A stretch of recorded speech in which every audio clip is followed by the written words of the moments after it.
Hello! In this video, we'll demonstrate how to effectively remove debris from your optical filters for optimal results. First, let's introduce our cleaning tools. We'll need gloves, a wipe to lay filters on, swabs in various sizes, DI water, methanol, cloth to dab swab on for excess liquid, and tweezers.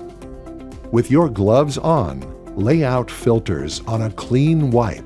Even with gloves on, only handle your filters by the edges with tweezers or fingers for best results.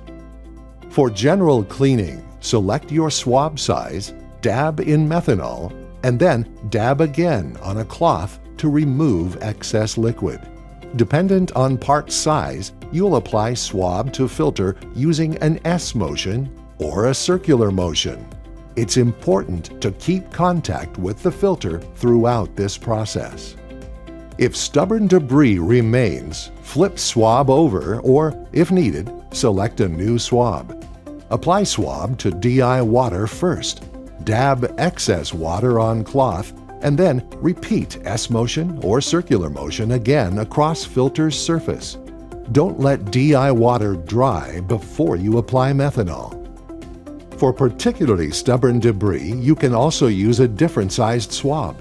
Dab in DI water, remove excess liquid on cloth, then apply to filter in a wiping motion. Flip swab over and repeat wiping motion. Dab in methanol and repeat. Be gentle and only wipe lightly or use that S motion with your swab. Avoid scrubbing, especially close to the edges. Scrubbing will cause irreparable damage to the coating and/or edge paint.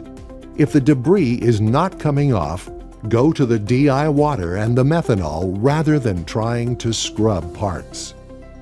Remember, only handle filters by their edges, and then flip them over and repeat the process on the opposite side. Great job!